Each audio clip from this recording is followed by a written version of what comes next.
Hello and welcome to this arm balance class. I know a lot of people love arm balances. They think they look really cool, but they're very scared of doing them and they don't know how to approach them. So this class is just going to give us some of the basics of how to get started doing arm balances. And then what I'd like to start with is crow pose, because I feel like this is really good at building the strength in your body that you'll need for arm balances, and it's just a really good foundation to help you build up to other arm balances. So we will start by warming up the wrists. Make sure that the wrists and the fingers, the hands are nice and warm so they can take the impact of holding our body weight. We're going to talk about the positioning of how we want our shoulders and our back. We're going to do some exercises to help build strength through the core and the hip flexors. We'll do a little bit with balance as well. And I did forget to grab a block. You will probably want 1 or 2 blocks. Mine are just off to the side. Let me go grab them. If you don't have yours, go grab them as well. You can do 1 or 2 blocks here. I'll show you what we're going to do with those a little bit later. Just have them handy off to the side. And we'll go ahead and we'll get started with some wrist work. So you can sit however is comfortable for you. And we're just going to start by taking the right hand and we're going to push the fingers down towards the floor and then try to pull them back towards our face as we lift them up. Down and up, down and up, down, up, down, up. Really trying to get as much flexion as possible through your wrist. And 3, 2, 1. Switch, other side, fingers up, fingers down. Flexion, up and down. Really trying to straighten the arm and isolate the wrist joint. Going up as much as you can, pulling those fingers back, and then in towards your forearm as you go down. And 3, 2, 1. Come down. Take both your hands forward and we're just going to blink the fingers open and close as fast as you can, dropping the shoulders down away from your ears, and really start to think about pulling the belly button back in towards your spine. Fast as you can, blinking, blinking, blinking. This helps build strength through the wrists, warms up the fingers, and also you'll definitely feel it in your forearms, which play a really big role in these arm balances as well. Open and close, open and close, open and close. Keep going. I know you're probably getting tired. That's the point. We want to build that strength.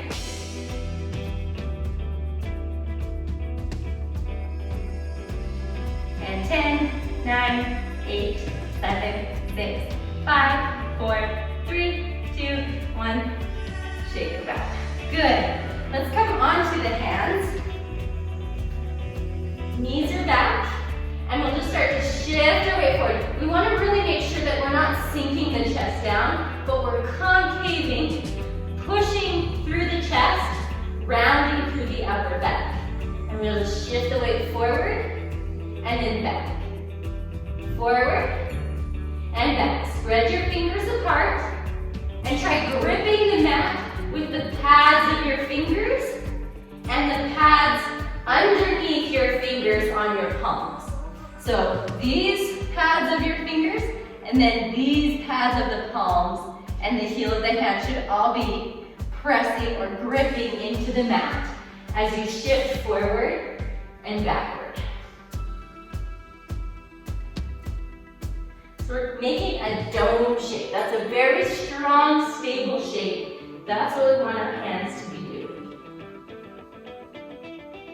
One more time. Go back. Turn your hands back towards your knees. The closer your hands are, the less intense the stretch. The further away they are, the more intense. So go somewhere in the middle and start to rock back. Try to drive the heel of the hand down to the floor and then come back. Again, spread those fingers and just shift. Try to keep the heel of the hand down and getting a nice stretch through your forearms. Again, pulling the belly button back towards the spine so we find that engagement. It's really important this whole time that we engage through our centers.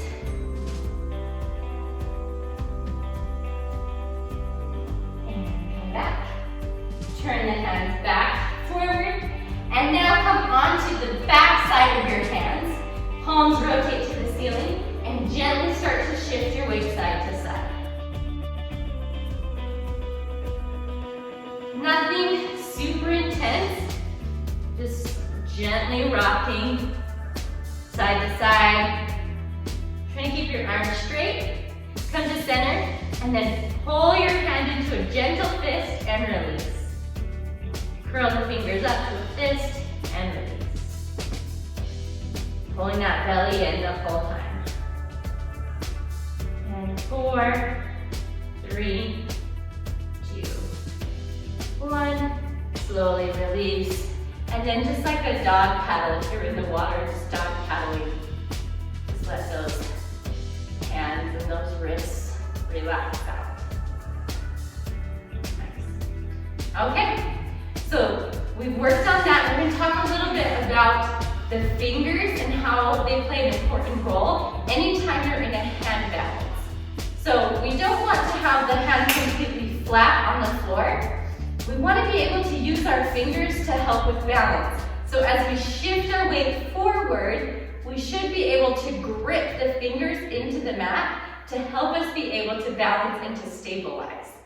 So the pads of your fingers are going to be very actively gripping the mat, especially as you shift your weight forward to help counterbalance your weight that's coming forward. They'll help you to be able to grip and to stabilize. So what we want to do is find that grippiness with the mat. So we're going to do flat hands. Just leave everything nice and flat. And it kind of feels like you're dunking maybe a little bit into the wrists. Now grip your pads of your fingers into the mat like you're kind of clawing the mat with the bottom of your fingers, not your nails, but the pads of your fingers. And then your fingers will come up kind of into like a spider finger. So it's kind of like that knuckle, that middle knuckle is going to bend just a bit as you grip the mat.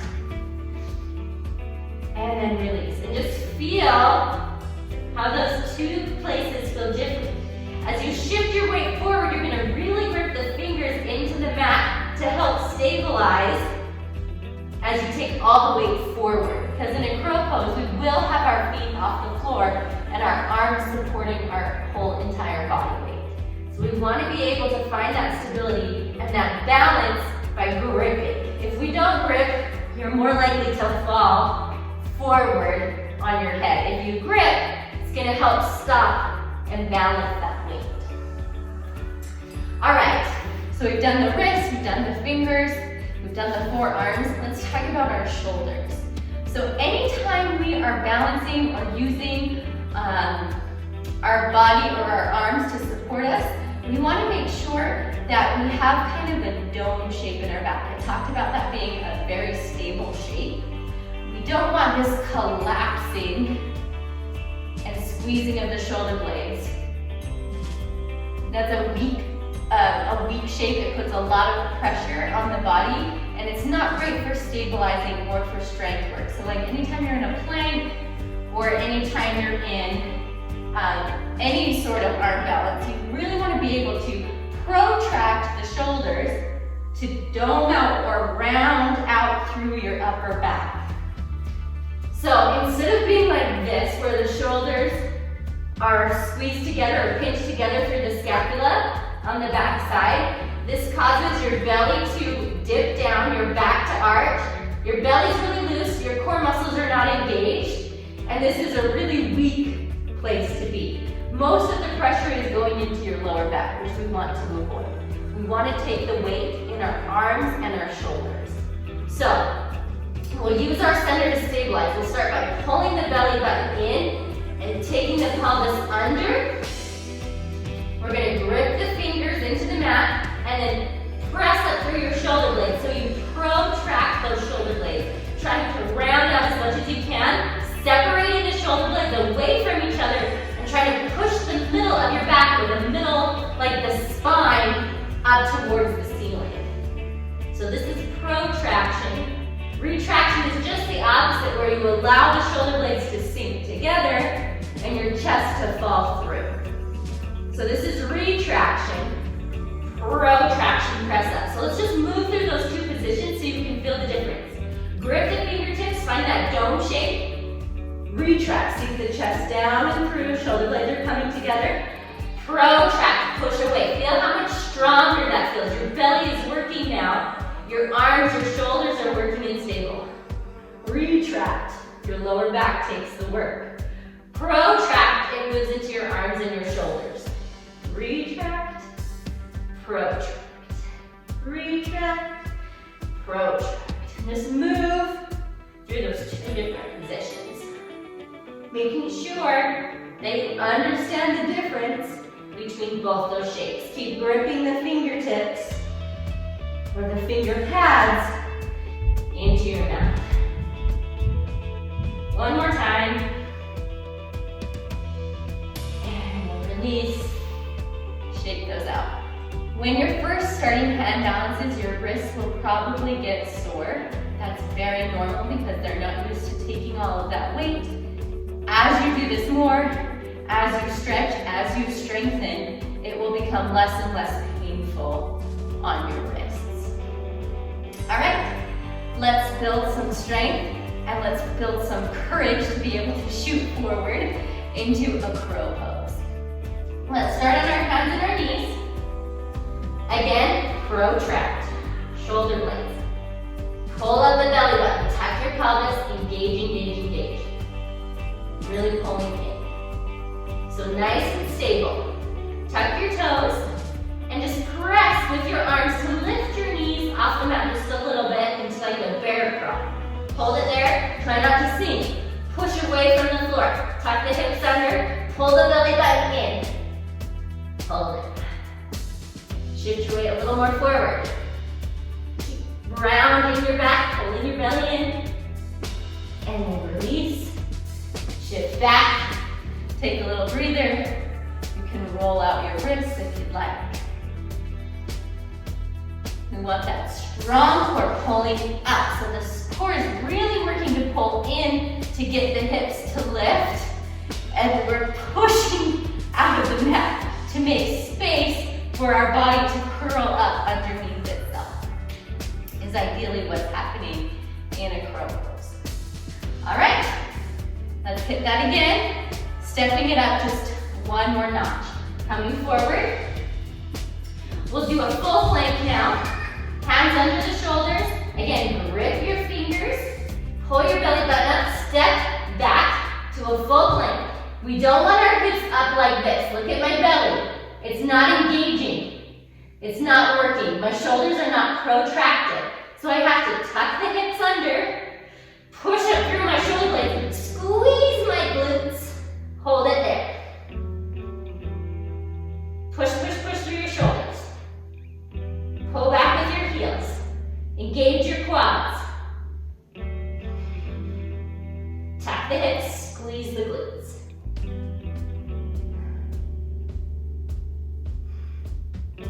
Release down, knees, press back, sink it back. You feel that whole body working and engaging. You should feel the engagement through the front side of your body into the core. You should feel this back side working to come underneath, not arch out. So we're always trying to pull this in and this down in these positions. So different times we want our hips to be in different places. A back bend is going to be totally different than what we're doing. So just knowing where your body should be in these different positions is really important to helping you to get these poses. It changes according to what you're doing. So it's not a one rule fits all poses kind of thing. All right, let's try to pull one leg in towards the elbow. So coming back to plank, shifting forward, gripping the fingertips, pulling the belly button up, protracting the shoulders, step your feet back to plank, tucking the hips under, pushing, pushing so much that you're making room. Pull your knee, try to tap your right knee to your right elbow, and come back. Again, same leg, squeezing up as you pull. So you're trying to make space with your shoulders to get that knee in. The hips, pulling up through the belly, pushing up through the shoulders. One more, and down, other side.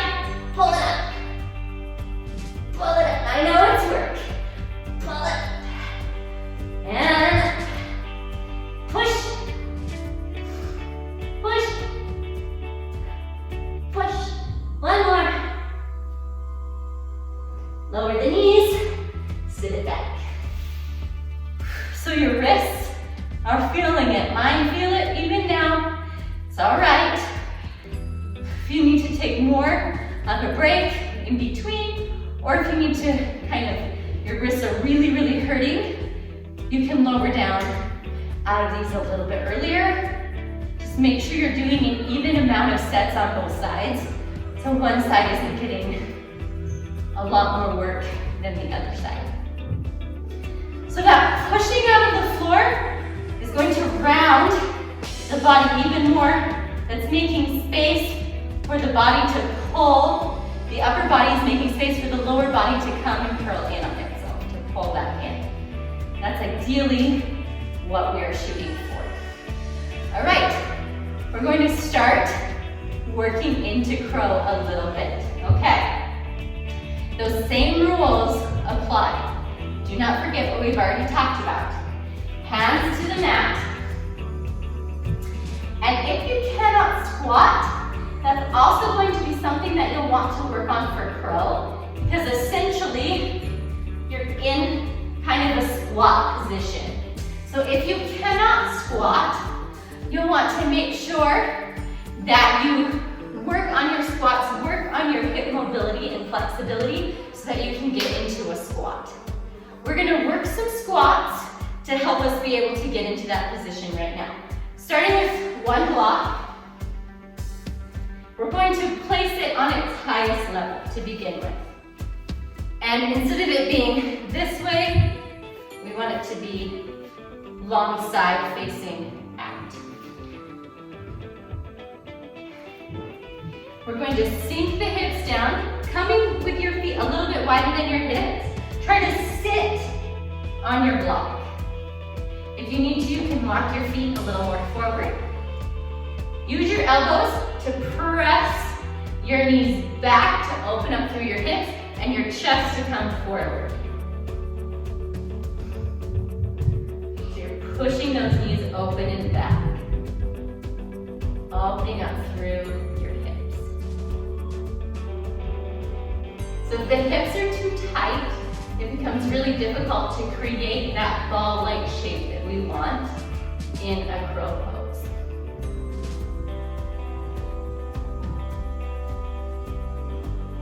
Now place your hands down towards the floor. Stick your tailbone up to the ceiling. Try to straighten the legs. Forward fold. Move your block down to the next level. Again, the wide side facing the front.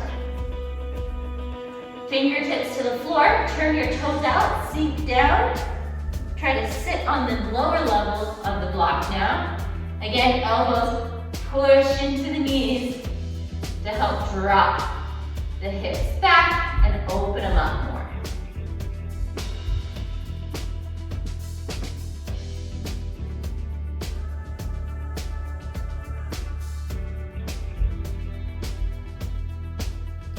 Before this class, it might be good to do a hip mobility class to help open those hips up even more if that is an area that's really tight on you. You might want to focus on getting those hips open and then do this class and see if you have some more success in your crow pose. Fingers down, send your tailbone up, forward fold. Now slide that block out and see if you can sink down to a full squat. You can rock side to side, take your time. Let those hips open up. Try to keep the heels down if at all possible. And send the hips or your sit bones down towards your heels and try to just sink down for now. The feet are flat, but they're open slightly. They're not directly straight for now. Elbows to the knees. Your hands can come together into a prayer and push open. And now try to stack your shoulders up over your hips. If this isn't a possibility yet, use the block and just go as low as you can on your block. Pushing and opening.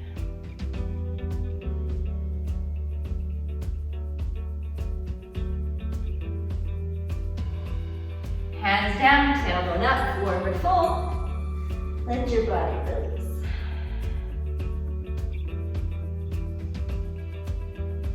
sink down to your squat one more time. We'll drop our right knee down towards the mat. You'll lift up your right heel so it's off the floor. And then just push the hip open and release. Release. I was going to say relax and release at the same time. It came out in relax. So, sometimes that happens. Pushing open and close. And then switch. Shift over, drop your left knee down, and then use your right hand to open up and close your right hip.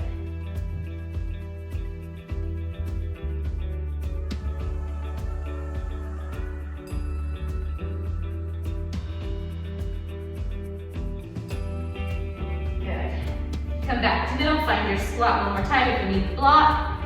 Put the block under you, elbows into the knees, push and sink.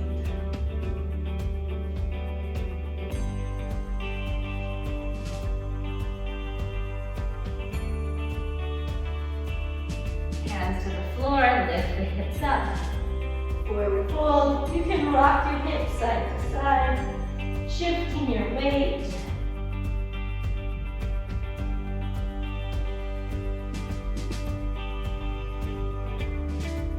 And then this time, bend your knees and roll up through your spine to a standing position. All right, in a crow pose, we ideally want our legs to be more parallel than super, super wide. If we can get more parallel, it's easier to kind of hook your knee onto your bicep or your tricep, sorry. Not your bicep, that would be tricky. Your tricep back here. If your knees are really open wide, it's kind of hard to find that balance when you're on your hands. There'll be a slight opening, but you don't want to be like a full frog and being out like this. It's harder to find that balance. So we're going to do some squats in more of a parallel position that creates more of a ball shape. So we want as tight a ball as possible. The tighter we can get our body in a ball, the easier it is to balance, the easier it is to find your core and your center to stabilize. So we're going to start in a parallel. Heels and toes are lined up straight. We're going to try to sink down into a squat or like a chair pose, and then keep dropping your hips down towards your heels to see if you can become to a tight ball. Maybe you can move your armpits and your knees to touch. So you're moving your knees into those armpits. You can see how that nice tight ball, I'm actually touching my belly to my thighs here. If I'm wide like this, it spreads my body out more. I can't get as tight, and it's hard to get my knees to my elbows. So I want to be a tighter ball. So you can work on doing a forward fold and then sinking down to a parallel squat, trying to get the knees up into the armpits. If that's not happening right now, it's just something to work on and to think about. Doesn't mean you can't do a crow pose, but this is definitely what you'll need to be able to do a crane pose, which is just going one step up above a crow, where we rest the knees into the armpits rather than onto the triceps. So you can kind of play with this idea here. In our ball shape, as tight a ball shape as we can possibly create, we're going to start to shift our weight. So right now, my weight is completely on my feet and mostly the balls of my feet. I have to shift my weight all the way forward onto my hands so that my hands can start to take weight and my body can go up over my hands. So, I'm going to start to shift, lifting my heels up off the mat, shifting the weight forward. You can see how when I do that, my knees start to come forward into my triceps or the back of my arms. Yeah? So this is where we're going to be in a crow, in a crow pose. I'm going to scoot back a little bit. So, to start, find your forward fold. You can bend the knees if you need to. Hands are going to plant down on the mat. Grip your fingertips. Now you'll sink your knees down to bend into the back of your arms. Yeah? If the belly can touch the thighs, that is the position we are going for. We want to be there. And then we're going to try to shift our weight forward towards our hands without picking up our feet. But just shifting. You can bend your elbows so that you're making a shelf for your knees to rest on the back of your arms. The hips are up nice and high, as you can see. And I'm shifting my weight over my hands. And I'm kind of having even weight now between my hands and my feet. Maybe slightly more weight forward. And then shift back. Take a stretch if you need to.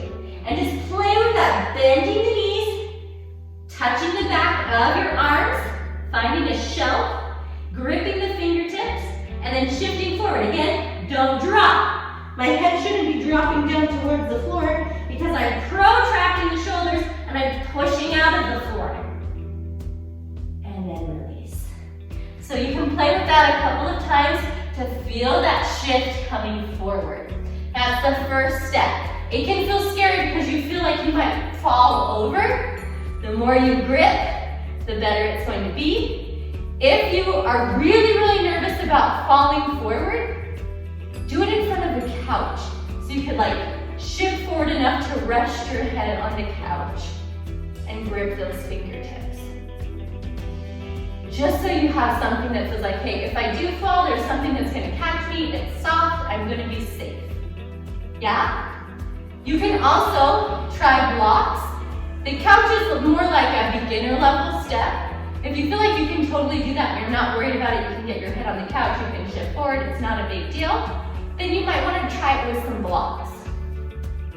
So you can start with the block on the highest level and turn it so the long side is facing you. So it's not here, you have a bigger space to rest your head, wider surface. You'll come into that position, hands are down, bend the knees, and you'll shift your weight forward, shifting forward until you touch your head onto the block. And then you can feel that your arms are starting to take weight. You're really shifting forward. You have to shift forward to be able to do a crow pose. You can't leave your weight back like this.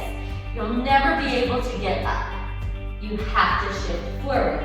So even if the beginning step is to just go, oh my gosh, I'm so scared, but I touched the block and I'm forward, and now I'm just gonna shift it back. So that may be where you get to today, just finding that shift forward and resting your head on a couch or a block or something like that.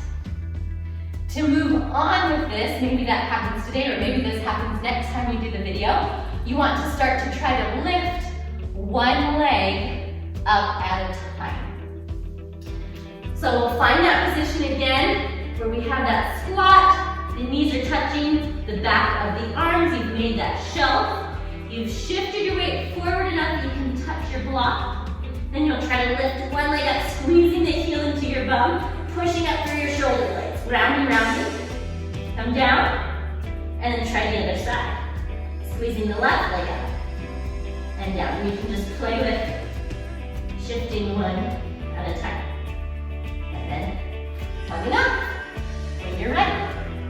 So that would be a step forward, is being able to balance with one leg. Moving forward off of that, you can start to move the block, not use the block. But imagine that that block is there, so you're shifting forward enough to place the head onto the block if it were there. And then to do the same thing, but just without the block. So shifting forward, and then picking up one foot, and picking up the other foot. One at a time. You don't have to get off the floor yet. And come back down. And you can play with building strength and finding that safety, just knowing, hey, I'm not gonna fall. It's okay. So a lot of this takes courage at the beginning because it can feel scary to shift your weight so far forward. You want to shift forward. That's going to create the lift of your lower body. If you stay back here, your weight is on your lower body. You can't pick it up. All right. The next step would be to just switch between right and left. So there's a moment or a second of time where both your feet are off at the same time. They're off the floor. Crease down, finding that tightest connection, belly to thigh. Belly to thigh. The more you can get that, the better it's going to be. Hook the knees in. Shift your weight forward, forward, forward. Right, switch, left, switch, right, switch, left, switch, right. Push up through your shoulder blades. Pull your belly in.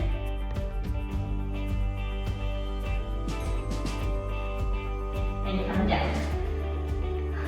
So you have that moment of hover, that feeling of, oh my gosh, all my weight is on my hands. And then from there, you can carefully try to pick up one foot and then the other foot at the same time and hover in your crow. So crow is with the bent arms. So it's the beginning arm balance, usually that's taught in yoga. The arms are bent and you're resting on the back of your arms or on your tricep muscles. Bending, finding that shift, gripping the fingertips, pushing up with your shoulder blades, shift, shift, shift, shift, shift. Start with one foot. If you feel stable, take the other, touch your toes together, and then really push out of the mat. Push, push, push around your shoulders, pull your belly in. Push, push, push. Squeezing the heels towards your belly. And then whenever you're ready, releasing down. Woo. No matter where you got to, I hope you feel successful. I hope that maybe even if you just put your head on the couch, that was a big step for you. You're really scared to go forward, and you did that. Great. This is not something to be conquered in one class, in one day, especially if you've never done any arm balances before.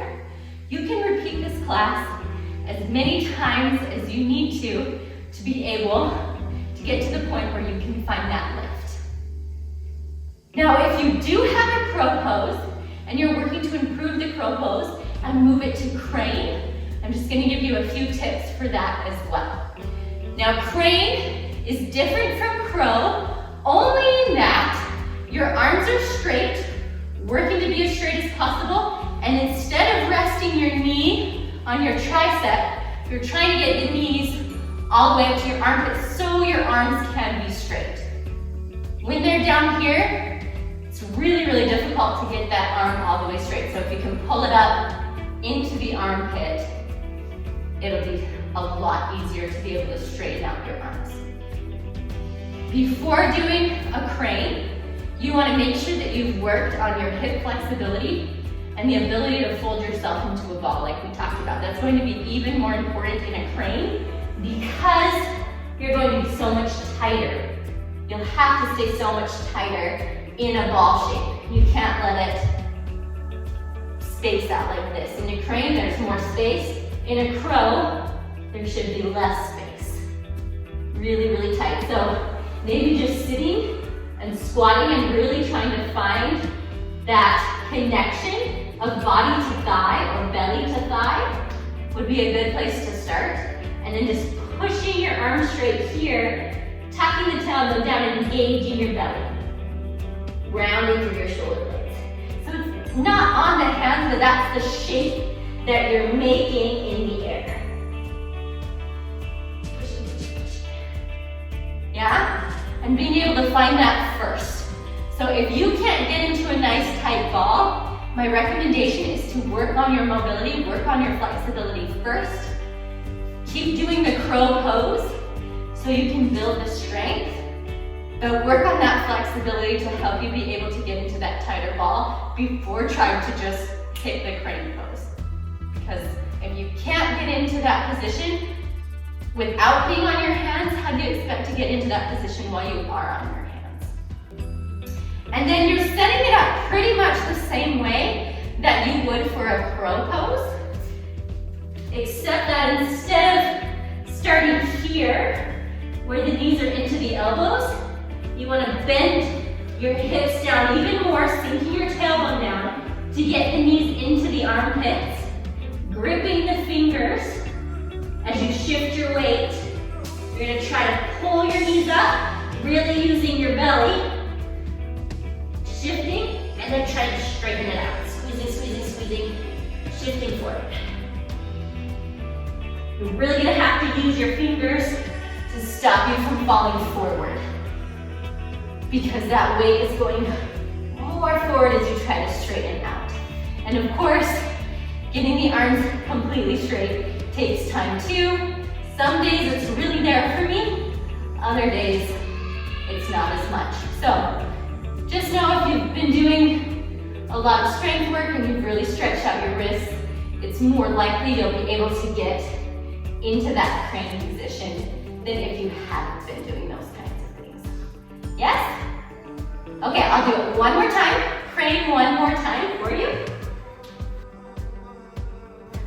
Knees to the armpits, all the way up. Trying to drop the tailbone down, hold the belly button up, shift forward, gripping my fingertips, coming to that crow with the bent arms, and then as you shift, try to straighten them, pulling up more through your hips, sending the weight forward, and then come down. Woo, good job. All right.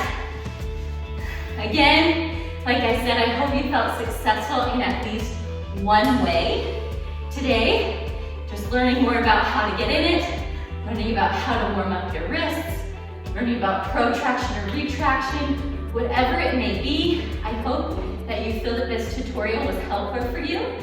And the more you do it, just as in everything, like I say all the time, the easier it gets. Your body adapts to the things that you put it through. So the first time is always going to be hardest because your body's learning a ton of new concepts at once. It's not going to grasp all of those things in one day, in 1 hour, whatever it might be. So keep at it. If you want to do a pose and it's a difficult pose for you, practice it. Do it more and more and more. Make sure that you're being smart about how you warm up. You're warming up the specific areas of your body that need to be warmed up in that pose, and that you're doing it with as proper alignment as you can possibly maintain to make sure that you're going to have the best chance of preventing injuries. So after a class like this, you want to make sure that you just release out your wrists a little bit, do some rolls, and then maybe if your wrists get really, really sore and it's hard to get on them, take a break in between. So maybe you do this crow tutorial one day and then the next day you do something completely different off your hands to give your wrists a little bit of break, and then you come back the next day or the next day when your wrists are feeling a little bit better, and slowly you'll build up that strength and that stability through the wrist to be able to spend more time on your hands. I hope this was helpful for you. I hope it was a fun class and that you learned something new, and I will see you again on the next video. Bye.